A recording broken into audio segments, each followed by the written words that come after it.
What if Mega Gengar was in Gen 1 OU? Now we got a fun one today, folks.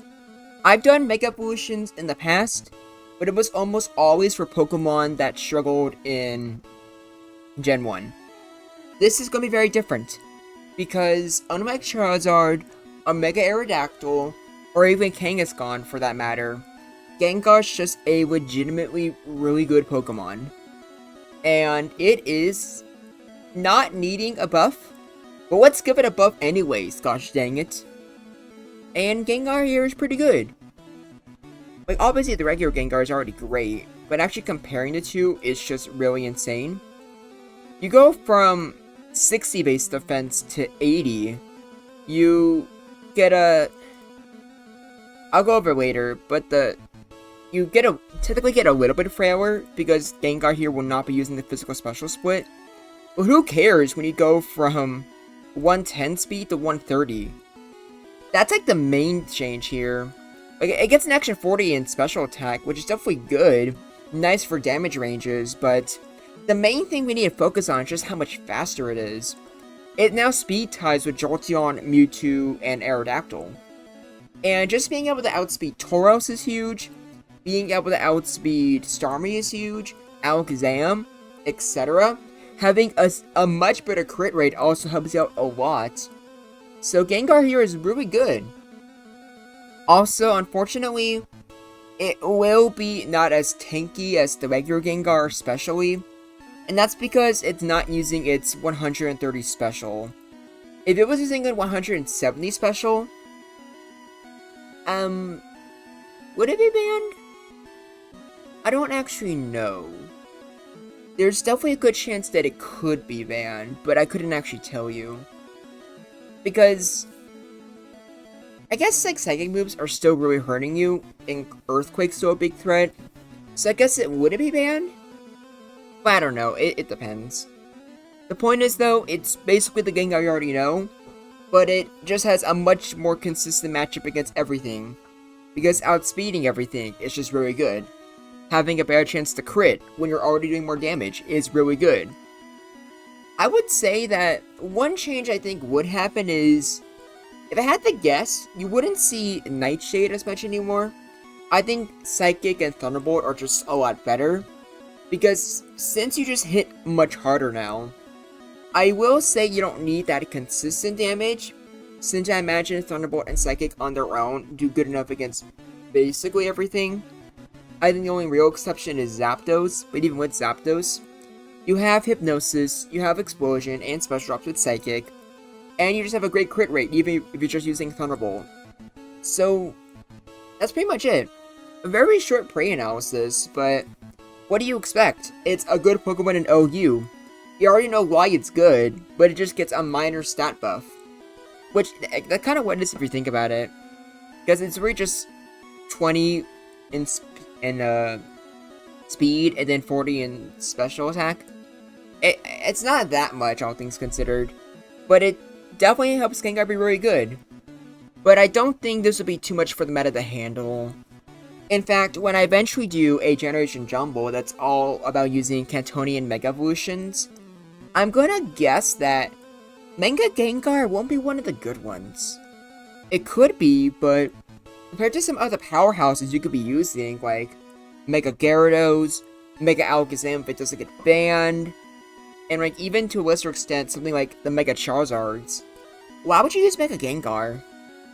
I don't know. But be sure to actually join my Discord server. I host tournaments based off my what-if scenarios, and we have a lot of fun things to do in general. Literally just the other day, there was a huge Among Us VC, and you would probably enjoy it. But for now, let's get on to the replays, shall we? Starting off with the boy himself, Tauros. And you no longer speed tie with Tauros, which is just huge. Earthquake is a 2 KO still, which is unfortunate. But you have the tools to take on Tauros now. If you miss Hypnosis, then you can always just go for Explosion, worst case scenario. Unfortunately, your attack doesn't get a boost. However, since you have a better crit rate, Explosion is just more threatening in general.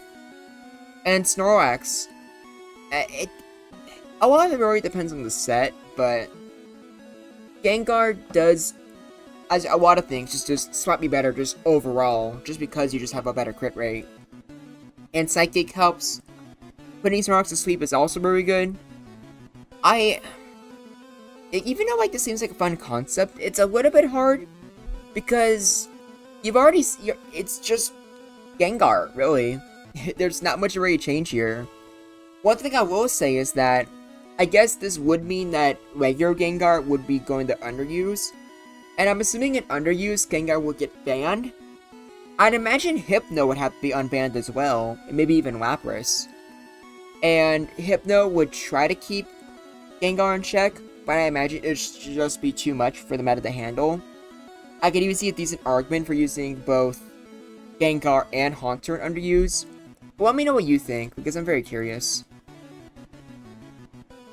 Now, Chansey. This is basically just identical to regular, so it's just... Chansey just walls Gengar completely, but you could go for Explosion, and Explosion with the crit will kill. A Chansey with any decent chip would also get killed. So that's something. And this is Cloyster. Gengar got frozen there, but that is just like literal hacks.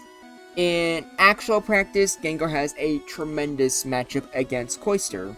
Since Cloyster is relatively low especially, Gengar hits even harder with Thunderbolt now, and has a great crit rate. So yeah, you got lucky here, Cloyster, but that is not the exception. Now here's the interesting one. Alakazam. Now that you're faster, that kind of does change everything, but also not at the same time. Because just like regular Gengar, a paralyzed Gengar is basically dead. Zam is more than capable of critting, and because of just how Gen 1 custom games works, Zam actually hits Gengar even harder now. But at the same time, like, Gengar's still faster. So if it puts Zam to sleep, that alone is huge. It means Gengar can just go to town, and Zam can't do much. So, in some ways, I guess you could say Gengar, or Mega Gengar, wouldn't be as healthy. You could see it as being more scummy, but I don't know. Also, in a worst case scenario, Gengar can always just go for Explosion. Which, you know, you appreciate having that option. So it just depends. But the fact that Zam can survive is just pretty crazy, I would say. It really just shows just how bulky everything is in Gen 1. Executor. Outside of Nightshade, you're just not hurting Eggy. And even with a special drop, it is probably murdering you. So Explosion is your only real option, and it doesn't even, like, kill without a crit. So yeah, pretty unwinnable. I didn't bother making replays for Mew and Mewtwo, but it's basically the exact same thing. Now Jolteon's interesting, since now Gengar's speed's even more important than regular Gengar was. Gengar needs to win the speed tie and needs to hit Hypnosis in order to, you know, not have Jolteon completely cripple it. So Jolteon is now a Pokemon that's a big threat to Gengar, but obviously not to the point where it's a bad or unwinnable matchup. It's one Gengar would avoid, but when they actually fight, both of them are relatively even in terms of who would win or not. I don't know, I just find that interesting. But if you want to put that in bad or unwinnable, I can understand. Or not unwinnable, definitely not unwinnable, but bad. Now it's 95 special defense, you have the exact same special as Jinx here, but Psychic still hits very hard, and Explosion is not a consistent OHKO. Or maybe it is, but like I accidentally had the attack IVs like to 0 for Mega Gengar. I'm sure at least one of you will like make a video going over calc, since Gengar having, or Mega Gengar having higher special attack probably does make things more consistent. Now here's Rhydon. Without a special drop or a crit, you probably lose, but having more defense means you don't completely die. So you know what?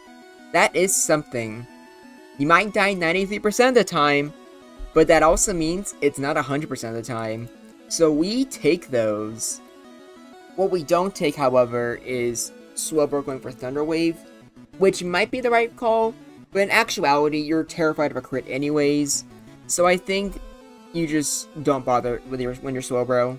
And even a Slowbro with a max special is super scared of Gengar. Same way it'll be scared of Jolteon or Zapdos.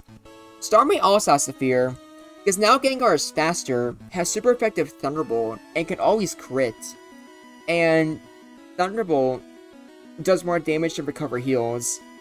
Now granted, if you get a freaking Psychic crit, you do tremendously, but not all Starmies can be that lucky. And last but not least, we have Zapdos, because I didn't bother with the Victory Bell for obvious reasons. Zapdos has pretty good special, so it can pretty much tank Gengar's attacks without any special drops. Which is a shame for Zapdos that it did get special drop, since Thunderbolt does do more damage. But still, this is just pretty straightforward. Both are fast, it can hit pretty hard. The match goes either way. No one has that defensive edge, I would say. Or Zapdos kinda does with Thunder Wave, but it's whatever.